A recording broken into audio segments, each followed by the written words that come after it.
Sit down and stay quiet. You're embarrassing me." His voice cut through the church like a whip, sharp enough to make every head turn. My own son, at my father's funeral, barking orders at me as if I were nothing but a mutt on a chain. The wooden pew beneath me felt colder than stone. My hands trembled around the funeral program, its edges curling as I crumpled it tighter. Faces stared, some with pity, some with disgust, but none dared to meet my eyes for long.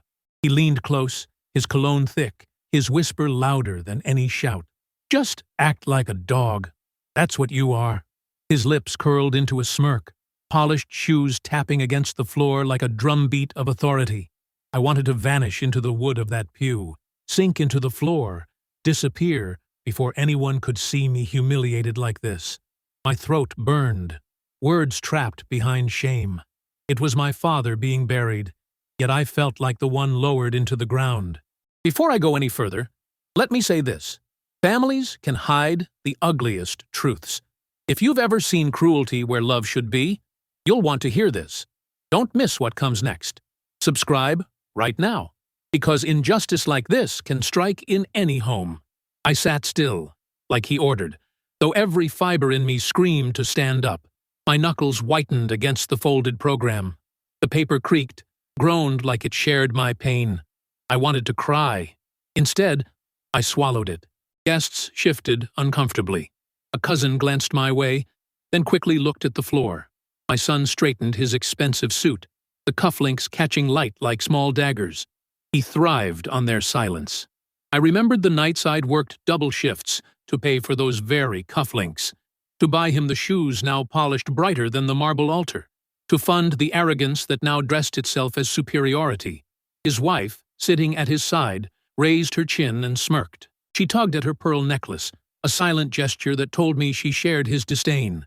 The two of them united, a fortress of pride against one broken man. The priest spoke, words about honor and legacy echoing in the hall, yet all I heard was my son's insult looping in my head. Dog, dog, dog. My father's name was being honored, and mine was being spit on. I looked down at the program again. My father's picture stared back, his stern but kind eyes seeming to ask me, "Why are you letting him do this?" My grip tightened, the paper now a crumpled ball. A soft cough behind me broke the moment. An old friend of my father's, a man who once worked beside me in the factory, gave me the faintest nod. His eyes said more than words. "You don't deserve this." But I stayed quiet. My son's hand landed heavy on my shoulder, pressing me down as if to remind me of my place. His ring scraped my jacket, cold metal against thin fabric. He enjoyed this control. I thought back to when he was small, when I carried him on my shoulders through the park. His laughter had been pure, not poisoned. Back then, I believed my sacrifices would be enough to keep him kind. Now, that child was gone, replaced by a man who saw me as a stain he couldn't scrub from his perfect life. The shame he felt about me was louder than his grief for his grandfather. The church lights flickered faintly, as if even they couldn't bear to witness this. I stared at the casket up front, my father's body resting beneath flowers. I longed to rise, to speak, to tell him I would carry his honor, but my son's grip kept me chained. "Good boy," he muttered under his breath, mocking the silence he forced on me. His laughter was silent, but his chest shook with amusement. He thought no one noticed, but one woman in the second row did. I caught her eyes, sharp, piercing, filled with quiet rage. She had seen it all. She knew. That look stayed with me like a spark in the darkness. The organ began to play, deep notes filling the air, but they felt hollow. Every sound was drowned by the roar inside my chest. Shame, anger, grief. It all churned together, but I stayed frozen. I pressed the crumpled program to my chest. It crackled like dry leaves, fragile yet stubborn. Somehow, I felt my father's presence in it, as if the paper itself carried his unseen strength. For a brief moment, I imagined standing, speaking, reclaiming my dignity. But the weight of years of silence pressed me back down. My son's voice had become the only law in my life. I thought I had lost everything that made me a man. Yet a flicker of defiance stirred deep inside, buried, but alive. It waited, and as the casket was slowly prepared to be lowered, I whispered inside myself, this isn't over. Because before the earth closed over my father's body, I would learn something that would change everything I believed about myself. Something that would make my son choke on the very words he used to humiliate me. Something that would reveal my true worth. I raised that boy alone. His mother was gone before he turned 10, and I swore on her grave I would give him the life she dreamed for him. Every sunrise meant another shift, another hour of sweat, another dollar sacrificed. My body broke, but I never let him see. I wanted him to believe the world was his. I remember the first car I bought him. A rusted old thing at first, but I poured money into repairs until it gleamed like silver under the streetlight. He stood there, grinning, keys in hand, and I thought he would never forget the man who gave him freedom. But gratitude faded fast. He began to act like he had always deserved it. Then came college. I worked nights, slept in a chair at the factory break room, my back twisted from exhaustion. Tuition bills swallowed every cent. I ate canned beans, wore the same boots for years, just to keep his future bright. He never asked how I managed it. He never wanted to know. By graduation, he looked at me differently. He wore suits now, slick and pressed, while I still carried grease under my nails. At the ceremony, I went to hug him, but he pulled away, embarrassed that I showed up in my old jacket. My heart cracked that day. The distance had begun. I tried to ignore it. I told myself he was young, that pride was just a phase. But pride grew into arrogance, arrogance into shame. He didn't just avoid me, he erased me. Every success of his came with silence about who had built the foundation. My name was never spoken. He got his first job at a big firm. I remember saving for weeks to buy him a briefcase. Leather, dark brown, sturdy. He took it without a word, tossed the wrapping paper aside, and walked out the door. Later, I saw him leave it in the trunk of his car, never touched. He preferred the one his boss gave him. It stung more than he'll ever know. That briefcase wasn't just leather. It was years of sacrifice, a symbol of pride. But to him, it was just another reminder of the father he wanted to hide. I began to notice small insults in public. He would introduce me as my dad, but quickly add, he's retired from, factory work. His smile always carried a hint of apology, as if ashamed to even say the word factory. I swallowed the shame. Again and again. The worst was at a company dinner. He had invited me out of obligation, not pride. The room was full of polished men and women, glasses clinking, laughter like knives in the air. I sat beside him, quiet, proud to be included. But when one of his colleagues asked who I was, he laughed nervously. "He's just here for the food," he said. "Doesn't really mix with this kind of crowd." My face burned. The table chuckled politely. And that night, for the first time in my life, I left a meal half-eaten. I couldn't swallow with the weight of humiliation pressing down my throat. That memory never left me. The smell of roasted lamb, the glint of crystal glasses, the silk tablecloth, they all stuck like scars. It was the night I realized my son saw me not as a father, but as an obstacle. Still, I kept giving. I paid part of his down payment when he bought his first house. I fixed pipes, mowed lawns, built fences. My hands did the labor he wouldn't touch. And every time I told myself, maybe this will remind him of my love. But it never did. Each gesture only fed his entitlement. He grew into a man who saw generosity as weakness. He took and took until I was empty. And still, I offered more. I thought I could buy love with sacrifice, that if I just gave enough, he would one day see me as more than the blue-collar dad. But love doesn't grow in arrogance. It dies there, slowly, quietly. Looking back, I can see the leash forming. Every dollar I gave him was another chain. Every sacrifice, another knot. And I wore that leash willingly, thinking it was love. He tugged, and I followed. People often say children repay their parents, but some don't. Some see kindness as weakness, duty as burden. My son saw me not as the man who raised him, but as the servant who owed him everything. I was invisible at his wedding, hidden at the back, while his wife's family was paraded in silk and lace. I gave a gift, a gold watch I had saved for years, but it was never worn. I later saw it tossed in a drawer, forgotten under receipts. Even in small moments, the humiliation grew. When I spoke, he cut me off. When I laughed, he rolled his eyes.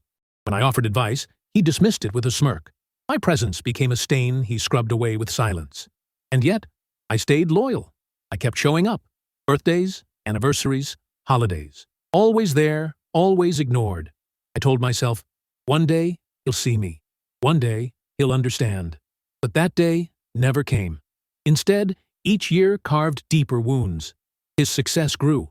His wealth sparkled. His contempt sharpened. And I became smaller, until even at my own father's funeral, he could spit on me without fear.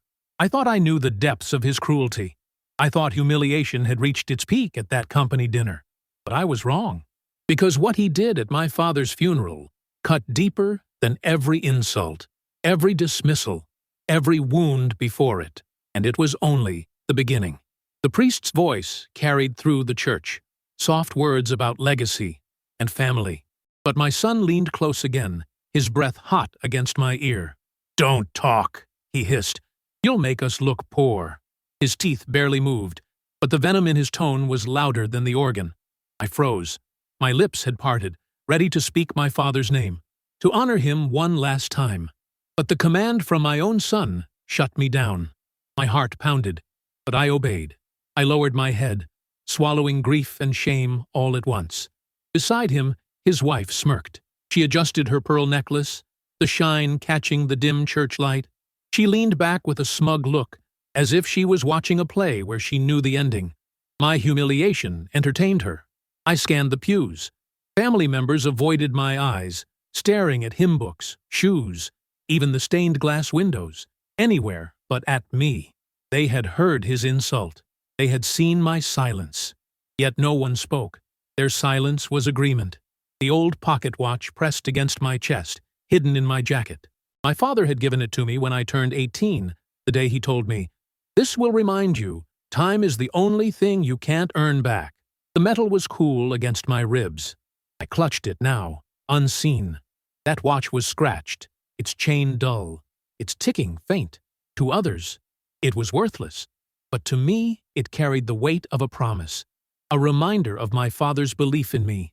It was the one object that tethered me to his voice, even as my son tried to silence mine. The priest invited the family to share words. My cousin stood, speaking with confidence. My son nodded approvingly, proud of the polished words. When the priest's eyes turned to me, my son's hand shot out, gripping my arm. "Don't," he whispered sharply. "You'll only embarrass us. Sit down." His grip tightened. His nails dug into my sleeve. His wife's smile widened. They both wanted me to stay invisible. My throat burned with words unsaid. Every memory of my father, his laughter, his stories, his strength, begged to be spoken. But the leash was too tight. My son tugged, and I stayed seated, silent, my chest aching with regret. The service dragged on, every second another nail in my dignity. When hymns rose, my voice cracked too weak to carry. When prayers were spoken, mine turned into whispers no one could hear. I was a ghost at my own father's farewell. And yet, as I sat in silence, my hand brushed that pocket watch again. Its ticking was faint, but steady, almost like a heartbeat, my father's heartbeat. It gave me a sliver of strength, a reminder I wasn't always invisible. After the priest's final words, guests began lining up to view the casket. My son strutted forward first, straight-backed, polished. He shook hands, smiled at faces, acting the role of grieving grandson. But grief wasn't in his eyes, only pride. When my turn came, I stepped toward the casket, watch in hand. I wanted to place it inside, to leave my father with the one thing that meant the most. But before I could move, my son blocked me with an outstretched arm. "Don't make a scene," he said coldly. "That junk belongs in your pocket, not here." His voice was sharp enough for others to hear. Gasps whispered around us. Still, no one spoke up. My chest tightened. Tears stung my eyes, but I blinked them back. I slipped the watch into my jacket again, my father's memory trapped against my heart. I nodded quietly, not trusting my voice to hold steady. We returned to the pews. My son leaned back, satisfied. Good choice, he muttered. His wife covered a chuckle with her hand. To them, my silence was weakness. To me, it was survival. I thought the humiliation would end there, that once the casket was lowered, peace would return.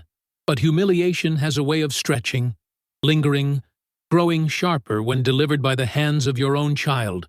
The sound of the casket's chains echoed, lowering into the earth. I gripped the pew, each creak of rope slicing through me. My father deserved better. And I deserved at least a moment of dignity. But even that was stolen. People began filing out. Hushed voices, footsteps against stone, coats rustling. My son shook more hands, smiled for more faces. He played the grieving air perfectly, while I drifted behind him, invisible once again.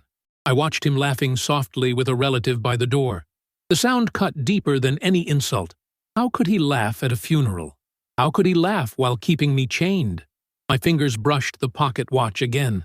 Its ticking seemed louder now, urgent, demanding, as if my father's spirit refused to stay silent. I clenched it tight, the chain biting into my palm. And then, for the briefest moment, I wondered if the watch carried more than just memory. My father had guarded it fiercely, always polished, always kept close. What if it held a secret? Something no one else knew? That thought lit a spark inside me. A question that refused to die. My son thought it worthless. My relatives ignored it. But maybe, just maybe, it mattered more than any of us realized.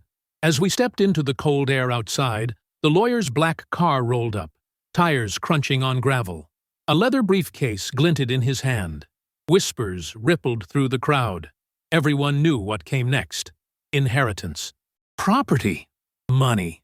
My son straightened his tie, his chest swelling with anticipation. His wife squeezed his arm, her eyes bright with greed. They were already counting riches in their minds. But me? I wasn't thinking about the money.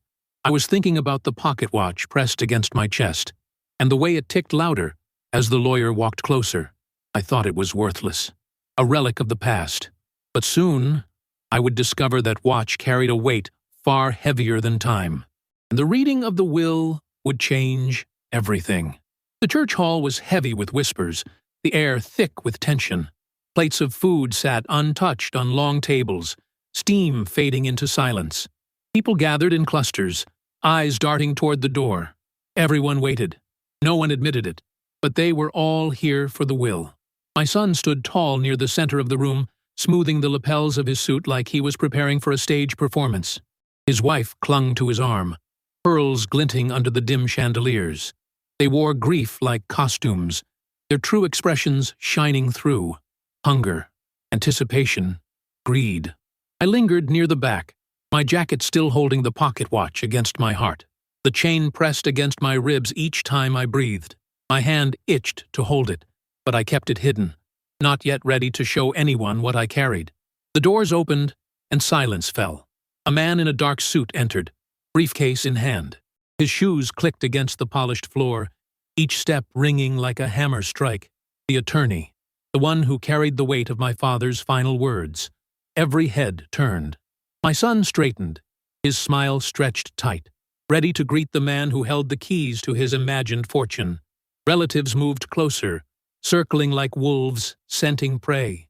Chairs scraped, whispers hissed, all waiting for the number that would define their future. The attorney walked slowly to the front, placed his briefcase on the table, and clicked it open. The sound of the locks snapping echoed louder than the priest's words had earlier. It was a sound that promised both hope and ruin. My son leaned toward me, smirking. "Try not to look too eager, old man. We both know you'll walk away with nothing." His wife chuckled under her breath, as if the inheritance was already theirs.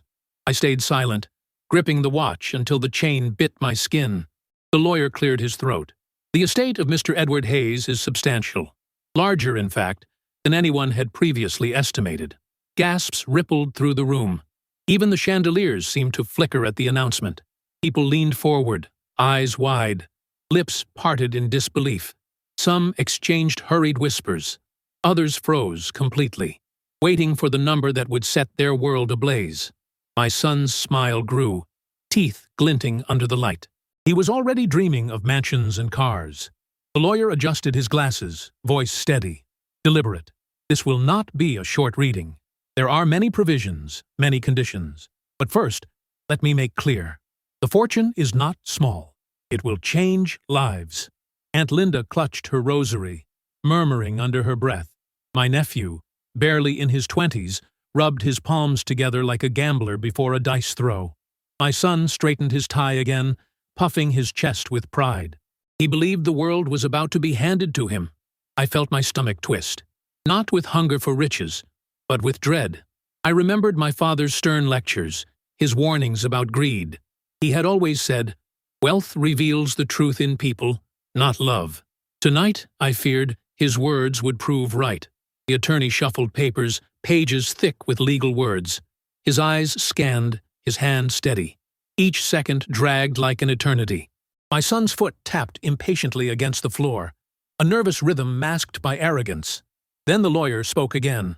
The value of this estate is larger than any here have imagined. It spans land, businesses, and liquid assets. Combined, the total is— He paused, every ear strained, every breath held, far beyond expectations. The room erupted in murmurs, gasps, shouts, chairs scraping back as people whispered to each other. Some laughed nervously, others clutched their chests as if struck by lightning. No one had seen this coming. My son slapped my shoulder, mocking. "Hear that? Guess the mutt gets to watch his betters eat steak now." His words dripped with venom, his grin wide. I said nothing, but my grip on the watch grew tighter. The lawyer raised his hand, silencing the room. "I will read the exact number shortly. But let me make one thing very clear. This is not a simple division. Mr. Hayes left conditions, specific instructions, and not everyone will receive what they expect." That sentence hit harder than thunder. The hall erupted again, louder, harsher. "Conditions?" voices cried. "What conditions?" People shifted uneasily, dreams suddenly in danger. My son's smile faltered, but only for a second. He forced it back quickly. The lawyer closed the folder gently, his face unreadable. "I ask for patience. All will be revealed." His eyes scanned the room, landing briefly on me. For a moment, it felt as if he knew something the others didn't. My chest tightened. The pocket watch pressed harder against me, as though it had a heartbeat of its own. I reached into my jacket, brushing the cold metal, searching for comfort. My father's voice echoed in my mind. Time reveals everything. And in that hall, I realized time was about to reveal more than greed. It was about to reveal truth. The lawyer's lips parted again. "The exact figure," he began. The room fell silent, every soul leaning closer, ready to devour the words. "Is beyond what any of you believed possible." And in the pause before he spoke the number, I knew nothing would ever be the same.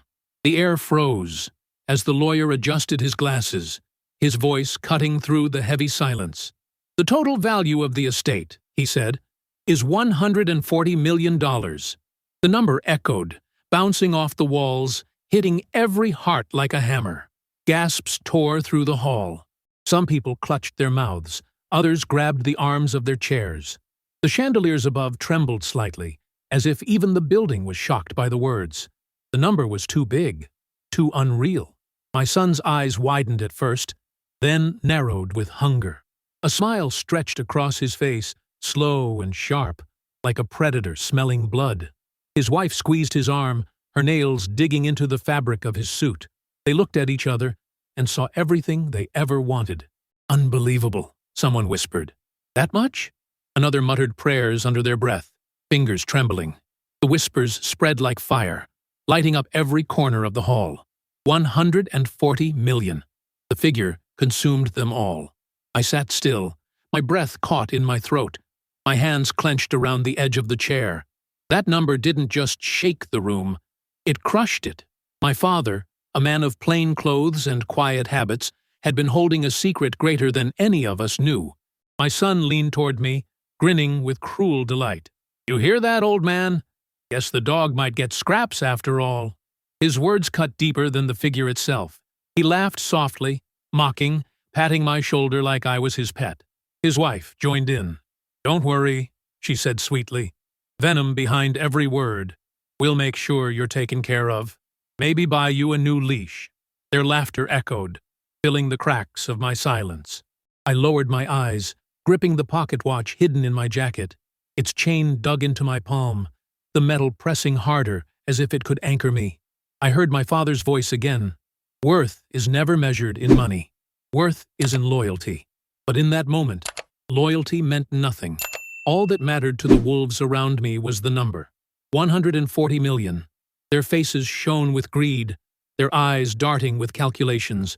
I was the only one who still carried grief.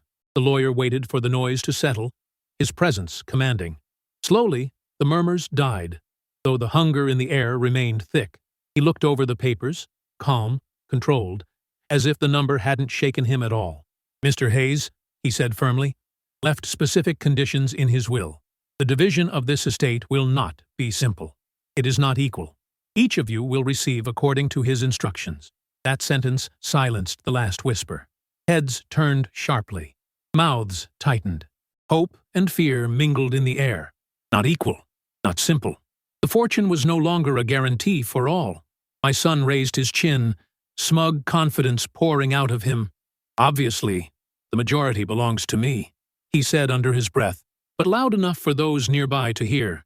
I was his golden grandson. Everyone knows that. His wife nodded, lips curling with triumph. Relatives shifted, some nodding in bitter agreement, others glaring at him with envy. Tension filled the room, thicker than smoke. Everyone waited to see if his arrogance would be confirmed or destroyed. The lawyer continued. Provisions are written clearly. Some inheritances are modest. Some are significant. And one beneficiary has been named for the largest portion. All eyes turned toward my son. He smirked, basking in their attention like a king awaiting his crown. He straightened his cuffs, adjusted his tie, preparing himself for the glory he thought already belonged to him. But the lawyer didn't look at him. He flipped another page, his eyes unreadable, his voice steady. Before we proceed, I must stress, this was not decided lightly. These were the words of Mr. Hayes himself, written in his own hand. A hush fell over the hall again. Some people fidgeted nervously. Others leaned forward, hands gripping knees, waiting for the revelation. My son waved his hand casually, as though impatient with ceremony. Yes, just get to my part, he muttered. I sat silent. My grip on the watch tightened. The ticking seemed louder now, filling the space between the lawyer's words. My father's watch, my father's legacy, my father's choice. The lawyer looked around the room once more. The division will begin with smaller portions, he said. Properties, stocks, and cash sums. But the largest inheritance will not be announced until the very end. My son chuckled arrogantly. Of course, he whispered to his wife. They're saving the best for me. She nodded, eyes sparkling with greed. They believed the fortune was already theirs. The lawyer's face remained calm, unreadable. He began reading the first names. Small bequests, modest gifts. Murmurs of disappointment rippled through the crowd as sums were revealed. But my son sat unshaken, smiling like a king watching peasants receive crumbs. And yet, I could feel it. Something in the lawyer's eyes. Something in the weight of the words he hadn't spoken yet. This wasn't going to end the way my son expected. The tension thickened. My heart pounded. The pocket watch throbbed in my palm like a living thing, and as the lawyer paused before turning the page, I knew one truth with certainty. The real storm hadn't begun yet. The lawyer cleared his throat, flipping to another page in the thick folder. His calm voice filled the room again. As stated, not all inheritances are equal. Mr. Hayes outlined precise instructions for each beneficiary. We will proceed in order. The sound of paper rustling was enough to hold everyone captive. He began naming relatives. A cousin received a property on the coast, its value whispered among the crowd as several million. An aunt was given shares in a family business, her face lighting up with pride and relief. Murmurs spread with every announcement, tension pulling tighter around the hall. My son smirked at each name, tapping his polished shoe impatiently. Small gifts, he muttered under his breath. They can have their scraps. The real fortune belongs to me. His wife leaned in, smiling, feeding his arrogance with every nod. But for every smile of joy, there were groans of disappointment. Some relatives received only small checks, amounts far less than expected. A few stormed out quietly, muttering about betrayal and favoritism. The lawyer didn't flinch. He read on, steady, unwavering. I watched it all silently. My hands rested on my lap, one thumb tracing the edge of the pocket watch hidden in my jacket. With every name, with every number, the ticking in my chest seemed louder. It was as if my father himself was warning me to wait. The lawyer reached another pause. He adjusted his glasses, scanning the page carefully. And now, he said, we approach the major bequests, the significant portions of the estate. The words dropped like stones into a still lake, ripples spreading instantly. My son straightened his back, smoothed his jacket, lifted his chin. His entire body radiated victory before the words were even spoken. The relatives around him shifted, their eyes narrowing, some in envy, some in resignation. They, too, assumed he was next. The lawyer looked up from the page. It has been assumed by many that the largest share would fall to the grandson. However, Mr. Hayes had very different intentions. His voice sharpened slightly, carrying weight like iron. A hush fell. Even the chandeliers above seemed to stop swaying. My son blinked, his smile frozen in place. His wife's hand tightened on his arm, her nails digging deeper, but she didn't let go. The silence was unbearable. The lawyer let it hang for a moment, scanning the anxious faces. Then he continued, his voice calm but cutting. The largest portion of the estate, the majority of the fortune, was designated for one beneficiary, chosen for loyalty, sacrifice, and care. Gasps filled the room. Some whispered, "Who?" Others leaned forward so far their chairs creaked under the weight. My son laughed nervously, waving a dismissive hand. "Of course it's me. Just say it already." His arrogance broke the tension for a second, but the lawyer didn't look at him. Instead, his eyes drifted across the room, finally landing on me. My heart froze. The air grew heavier, every sound muffled, every face turned toward me. My breath caught as the lawyer spoke again. "By name," the lawyer said slowly, "the largest inheritance, the controlling share of the estate, is left to his son, Edward Hayes, Jr. My name spoken aloud in that hall, louder than any insult my son had ever thrown at me. The room erupted instantly. Gasps, shouts, accusations. A chair toppled. Someone cried out, "Impossible!" My son's laughter cut off like a rope snapped midair. His face drained of color, his mouth open but no words coming. I sat frozen, gripping the watch, the chain digging deep into my palm until it hurt. My ears rang, the chaos around me muffled. My father's name on the lawyer's lips still echoed in my head. My name, my inheritance, my worth. My son finally stood, slamming his hand against the table. "That's a mistake!" he shouted. His voice cracked, anger spilling over his polished mask. "It's supposed to be mine. Everyone knows I was his favorite. This is wrong!" His wife tugged at his sleeve, whispering frantically, but he shook her off. His rage boiled, uncontrolled, unrefined. His arrogance was crumbling, piece by piece, in front of every eye in that room. The lawyer didn't flinch. "There is no mistake," he said firmly. "The will was clear. Edward Hayes, Jr. is the majority beneficiary." He closed the folder slightly, his gaze steady. "Your grandfather's words were deliberate." My son turned on me, his eyes blazing with fury and disbelief. "You?" he spat. "You don't deserve this. You're nothing but a pathetic old man who bends when told. You don't even know what to do with money like that." I stayed seated, my voice caught in my throat. For years I had been silent under his insults. For years I had let his arrogance strip me down. But in that moment, his fury only revealed his weakness. The room was watching, and they saw him clearly. Relatives began murmuring again, some in shock, others in agreement. A few even nodded toward me with quiet respect. They had seen my sacrifices, my silence, my pain. Perhaps now they saw me differently. My son's fists clenched at his sides. His wife tried to hide her panic, her eyes darting between me and the lawyer, calculating how quickly her golden future was slipping away. The hunger in their faces was no longer power. It was desperation. I held the pocket watch tightly, feeling its steady beat. My father's voice echoed once more in my mind. Loyalty, sacrifice, care. The reasons he had chosen me. The reasons I was seen. The hall buzzed with chaos, but my heart began to settle. For the first time in years, the weight of silence shifted. I wasn't invisible anymore. My father had made sure of that. And yet, the lawyer wasn't finished. He tapped the folder once, raising his hand for calm. There is more, he said firmly. A letter, written in Mr. Hayes's own hand, addressed specifically to Edward Hayes, Jr. The chaos froze. The air stilled. Every eye turned to me again, waiting, watching. The lawyer reached into the folder, pulling out an envelope sealed with wax.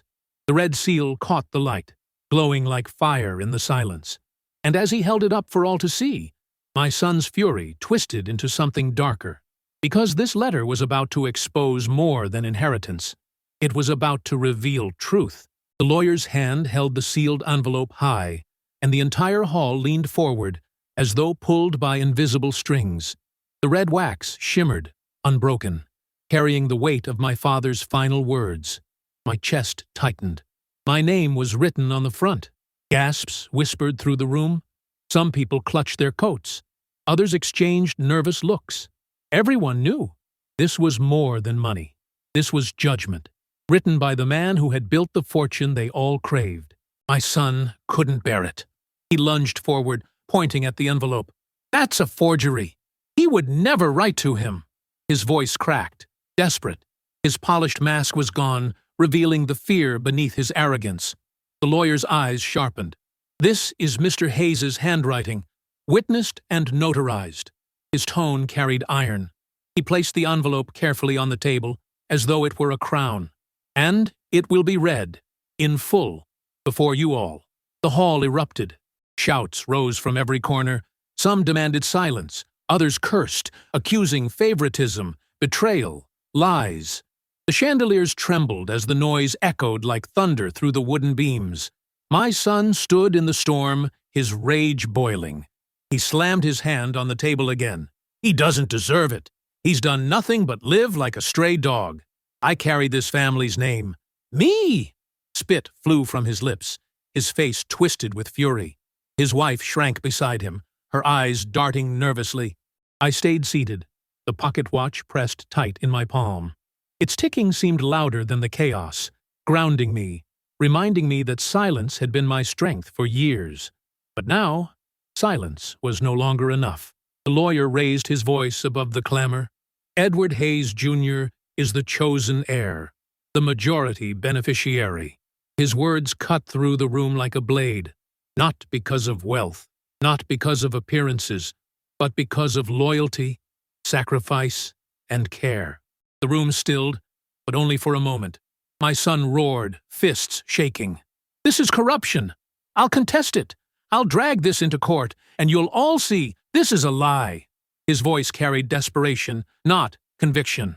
A relative shouted back, He's right. He gave up everything for that boy. And this is how you treat him? Maybe justice has finally found you. The hall stirred, whispers shifting, loyalties crumbling. My son's certainty was slipping fast. He turned to me, eyes blazing. Say something. Tell them this isn't true. Tell them you don't deserve it. His voice cracked, the demand of a child, not a man. For once, the arrogance was gone. Only fear remained. I met his eyes, my grip on the watch steady. I have nothing to deny, I said quietly, my voice carrying farther than I expected. The words hung in the air, heavy, undeniable. For the first time in years, my voice was stronger than his. The lawyer nodded, opening the envelope with a sharp tear. The crack of wax breaking silenced the hall. He slid out the folded pages, the handwriting neat but aged. My father's hand still steady, even in his final years. My son whispered to himself, shaking his head violently, It's fake. It's fake. It has to be. His wife tugged his arm, but he pushed her off, consumed by panic. His eyes darted, searching for escape. The lawyer cleared his throat, preparing to read. The hush in the hall was suffocating. Every breath held, every heart waiting. My fingers curled around the watch chain, the metal biting deeper, as though bracing me for the words to come. Relatives leaned forward, their faces etched with greed, envy, curiosity. The tension pressed like a storm cloud, ready to break. My son's chest heaved, his jaw clenched, the arrogance replaced with raw, frantic disbelief. The lawyer looked at me once more before beginning, as if to anchor me. Then his voice filled the silence. "To my son, Edward Hayes, Jr." The first words rang like a bell, marking the start of something that could never be undone. Gasps burst again. Some whispered prayers. Others shook their heads in disbelief. My son's knees nearly buckled as he gripped the table, holding himself upright with shaking hands. The lawyer continued, his voice even, calm, deliberate. "You carried this family when others mocked you. You gave when nothing was left. You are the one I trust to hold what I built." My chest swelled with grief and pride. Tears blurred my vision, but I blinked them back. My father's words wrapped around me like a shield.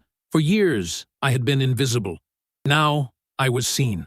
My son shouted, "Lies! All lies!" His face was red, his voice ragged. But no one listened. Eyes that once turned to him now turned away. The hall had shifted. The power had slipped through his hands. The lawyer lowered the page slightly, pausing before continuing. My son's breathing was harsh, his rage boiling over. He looked like a man drowning, thrashing wildly, desperate to hold on to something already gone. And as the lawyer raised the paper again, the room leaned forward once more, bracing for the rest of my father's final words. The truth was only beginning, and the letter had only just begun. The lawyer steadied the pages in his hand, his voice calm, yet heavy with meaning. "To my son, Edward Hayes, Jr.," he read, "I leave not only the majority of my estate, but also my faith. You carried burdens that were not yours to carry. You gave up your years so another could have his." The room held its breath. The sound of paper rustling was the only noise. My son stood frozen, his fists trembling at his sides. He wanted to shout again, but the words of my father seemed to choke him, strangling his arrogance into silence. The lawyer continued, "When your wife passed, you did not abandon your child. You worked through nights, through pain, through hunger. You were mocked for the dirt on your hands. But those hands held up this family when no one else would." My throat tightened, tears burning my eyes. I could see my father's face in those words, stern but kind, watching me from the beyond. He had seen what I thought no one had noticed. He had known the weight of the sacrifices I had carried alone. Gasps rippled through the hall as the letter went on. "Many called you less because you worked with sweat instead of silk, but you are the legacy I leave behind. Not the loud, not the arrogant, but the loyal, my blood, my true heir." My son's jaw clenched. He tried to laugh, but it came out broken, hollow. His wife tugged at his sleeve again, whispering frantically, but he pulled away, his face pale with rage and disbelief. The crowd stared at him, then at me, judgment in their eyes. I clutched the pocket watch in my palm. It pulsed like a living heart. My father had given it to me for a reason, and now I knew why. It was never just a trinket. It was proof that he had always seen me. The lawyer's voice grew stronger. "The fortune does not honor greed. It honors sacrifice. It does not reward pride. It rewards humility. I leave the majority to Edward Hayes, Jr., because he is the one who never asked and yet gave everything." Relatives shifted in their seats, some nodding, others looking ashamed. They had mocked me too, avoided me at gatherings, whispered about my worn jackets and tired face. Now, my father's words cut through their silence like fire through dry grass. My son couldn't stay still. He slammed his fist on the table again, shouting, "This is madness! He was nothing! I was the one who carried the family name. He's weak, pathetic, a dog!" His voice cracked on the last word. The lawyer didn't look up. He read on, louder this time. "And to those who mocked him, know this. A man's worth is not in his clothes, nor in his titles, nor in his bank. It is in the loyalty he gives when no one sees. My son is no dog. He is the master of this legacy." The hall erupted with whispers. Heads turned toward me, not with pity now, but with awe. For the first time in years, I wasn't invisible. I wasn't silent. I wasn't ashamed. My father's words had lifted me higher than my son's insults ever could. My son staggered back, his face drained of color, his arrogance cracked open, revealing the small, frightened child beneath. His wife stepped away slightly, her pearls trembling on her neck as she realized the fortune slipping from her hands. I raised my head for the first time in years. My shoulders straightened, my breath steady. My father's letter gave me strength I thought I had lost forever. My son's insults echoed hollow now, powerless against the truth written on those pages. The lawyer folded the letter slowly, carefully, as though closing the final chapter of my father's life. He placed it on the table in front of me, his gaze steady, respectful. "This is your inheritance, sir." His words and his faith. I touched the letter with shaking fingers, the paper rough but warm, carrying the weight of love that had waited too long to be spoken.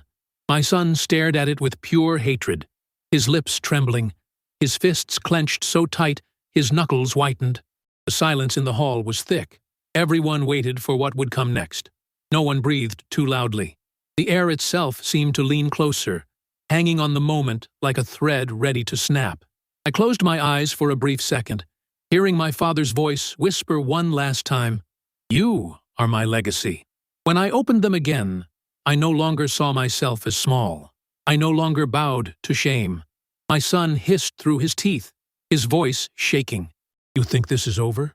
You think a piece of paper makes you more than me?" His anger dripped like poison, his arrogance desperate to rise again. But for the first time, his words slid off me like rain. They no longer pierced. They no longer mattered, because I knew my worth, and the world had just heard it too. His tantrum drew eyes of judgment, whispers of scorn. The room no longer looked at him as the golden grandson. They saw him as he truly was, arrogant, entitled, exposed. I stood slowly, the letter in one hand, the pocket watch in the other. The hall hushed again, all eyes fixed on me. My son's face twisted with fury as he realized the shift. The leash was no longer on me. It was on him. I took a deep breath, steady and strong, my voice clear. I carried the name when no one else would. I carried the family when no one else dared. And now, I will carry this legacy. My son's scream broke the silence, raw and wild. He lunged forward, but was held back by relatives who had finally seen enough. His rage echoed through the hall, his pride in flames. And as the chaos erupted around him, I held my father's letter to my chest, my head high for the first time in years, because his words had freed me. And my son's empire of arrogance was crumbling, right before every watching eye. The hall was in uproar, voices clashing like thunder. Some shouted at the lawyer, others at my son. Chairs scraped, feet stomped, hands pointed. The chandelier above trembled with the vibration of fury. Yet in the middle of it all, I stood still. My son broke free from the hands that tried to hold him back. His face was twisted red, his tie askew, sweat dripping from his temple. He pointed at me like I was a thief caught red-handed. "He doesn't deserve this," he screamed. "I'll contest every word." The lawyer remained calm, his voice sharp as steel. The will was notarized, signed in the presence of witnesses, and sealed by the court. "You may contest it if you wish, but you will lose. Your grandfather's words are law." Gasps echoed. The relatives who once leaned toward my son now leaned away, ashamed of his tantrum. His wife's face paled, her pearls rattling as her hands trembled. She could already see the golden future slipping through her fingers. I gripped the pocket watch tightly, the ticking like war drums in my palm. For years, I had bowed under his insults. For years, I had carried his leash. But tonight, in front of all, the leash snapped. He roared again, lunging at me, his hand raised as if to strike. But before he could touch me, strong arms grabbed him back. Two cousins held him, their faces grim, disgusted. "Enough!" one shouted. "You shame us all!" His body thrashed, kicking, screaming, his polished shoes scuffing the floor. "I am the rightful heir, not him, me!" The desperation in his voice cut deeper than his arrogance ever had. He sounded less like a man, more like a child throwing his last tantrum. I raised my head, finally looking him straight in the eyes. My voice was steady, louder than I thought possible. "A dog, you said?" The hall silenced. Every face turned toward me. I held the pocket watch high, its chain glinting under the light. "Then today," I said, my voice echoing through the hall, "the dog became master." The words landed like a hammer. Gasps rippled, whispers spread, faces turned pale. My son froze, his rage flickering for just a second into pure fear. The lawyer nodded, his gaze firm, approving. "Your father's legacy is safe in the right hands," he said. The hall murmured agreement. The balance had shifted completely. My son's empire of arrogance had crumbled in front of every witness. His wife pulled her arm free, stepping back as though afraid of his fire. She looked at me briefly, her eyes a storm of regret and calculation. She knew the fortune was lost, and with it, the mask she wore so proudly. My son's chest heaved, his breath ragged, his eyes wild. "This isn't over," he hissed. His voice was low now, venom dripping, but it no longer carried power. It was a hiss in the dark, ignored by all. Relatives shook their heads, some muttering curses under their breath. They had once laughed with him, followed him, envied him. Now they turned away in shame. The proud grandson had been unmasked, and nothing remained but bitterness. I lowered the watch slowly, placing it back against my chest. The ticking steadied me. My father's voice whispered again, "Stand tall, son. Stand tall." And for the first time in decades, I obeyed. The lawyer packed his papers, snapping the briefcase shut with finality. "This concludes the reading," he announced. "The estate is no longer a question. It is settled." His tone was sharp, unquestionable, but my son still thrashed in their grip, his pride refusing to die quietly.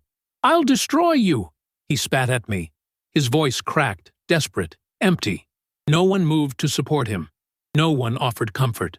He was alone in his rage. I stepped closer, my shadow falling over him. My voice was calm, steady, louder than his fury. "You can try. But no tantrum, no lie, no contest will change what has already been written. The truth has already spoken." His eyes widened. He had no response, only hate, only fear. His lips trembled, his body finally going limp in defeat. The cousins holding him released their grip, disgusted, letting him stumble back into his own shame. The room's silence was thick. For once, it wasn't silence of pity or mockery. It was silence of respect. They looked at me differently now. Their eyes no longer saw a man beaten down. They saw the heir, the legacy, the rightful one. My son collapsed into a chair, burying his face in his hands. His wife stood behind him, frozen, her pearls shaking against her neck. She didn't touch him. She didn't comfort him. She was already drifting away. I turned from him, facing the hall. My shoulders squared, my back straightened. For years I had been invisible, unseen, unheard. Tonight, I stood tall. Tonight, I was free. But as the whispers died and the lawyer prepared to leave, I felt something deeper stir in my chest. This wasn't just about money. This was about dignity, about the truth finally revealed. And though my son sat broken, I knew one final act remained, because justice was not finished yet, and silence was about to fall over the hall in a way no one could ever forget. The hall had gone quiet. My son sat slumped in his chair, his face buried in his hands, his suit wrinkled, his pride in ruins. The same man who once towered over me now looked smaller than I had ever seen him. His voice was gone. His arrogance had collapsed into silence. I stood tall, the letter pressed against my chest, the pocket watch ticking like a steady drum in my palm. The weight I had carried for years, shame, humiliation, invisibility, fell from my shoulders in that moment. For the first time, I felt the air in my lungs as freedom. Relatives approached slowly, one by one. An aunt, who had once avoided me, placed her hand on mine and whispered, "He chose right." A cousin nodded quietly, eyes lowered in respect. Even those who once laughed at my silence now saw me with a different gaze. My son's wife lingered at his side, but her body was already turning away. Her pearls rattled as she shifted, her eyes cold with calculation. I knew what she was thinking. Her golden ticket had vanished, and soon, so would she. The lawyer gathered his briefcase, his voice firm. "Mr. Hayes, Jr.," he said to me, "your father's estate is yours to steward. Use it wisely." He bowed his head slightly before leaving, his shoes clicking across the hall like the closing of a chapter. I looked around the room. The same people who once refused to meet my eyes now stared openly, some with envy, some with shame, some with admiration. The silence was no longer suffocating. It was heavy with respect. My son finally lifted his head, eyes red, lips trembling. "This isn't fair," he whispered. His voice cracked, fragile, broken. For years he had called me weak, pathetic, a dog. Now he sat before me like a child who had lost his way. I stepped closer, the watch chain swinging lightly from my hand. I looked down at him, not with anger, but with something heavier. "Fair?" I said quietly. "Fair would have been gratitude. Fair would have been respect. Fair would have been love." He couldn't meet my eyes. His shoulders slumped, his fists loosened. He had no words left, only the weight of his own choices. For once, his silence belonged to him, not me. I turned away, raising my chin. The watch glinted under the light, the letter warm against my chest. My father's voice echoed in my memory. "You are my legacy." The words carried me forward, step by step, into the man I was always meant to be. The inheritance wasn't the fortune. Not really. It was the dignity returned, the respect restored, the truth revealed. 140 million couldn't compare to the worth my father had placed in me. That was priceless. Relatives began to leave, their footsteps fading into the night. Some gave me nods of respect, others avoided me out of shame. The hall emptied slowly, until only I, my son, and his crumbling pride remained. I turned to him one last time. His eyes were hollow, his body slumped. "You called me a dog," I said softly, "but tonight you saw who truly carried this family. Not you, not your pride, me." He flinched at my words but didn't speak. He had no fight left. His silence was the truest answer he could give. I walked to the door, my steps steady, the watch ticking in rhythm with my heart. I no longer walked in shadows. I walked in light, in truth, in dignity. The man they once mocked now carried everything. Not just the estate, but the legacy. The cold night air met me outside, crisp and sharp. I breathed it in deeply, letting it fill me, cleanse me. For the first time in decades, I wasn't bent under the weight of shame. I stood tall, free. I thought of my father, lying beneath the earth, his casket closed. I whispered into the night, "Thank you." The wind stirred softly, brushing against my face, as if his hand reached from beyond to remind me he was proud. The pocket watch ticked louder in that silence. Time was still moving. My years were not over. And now, I had the strength and the means to live with dignity, to honor my father's faith in me. I knew what I would do. I would protect the legacy. I would rebuild bridges worth rebuilding. I would live not with arrogance, but with gratitude. Because respect, once restored, is more powerful than any sum of money. As I walked away from the hall, I didn't look back at my son. His fate was his own to face. My journey had shifted, and his chains no longer bound me. I had broken free.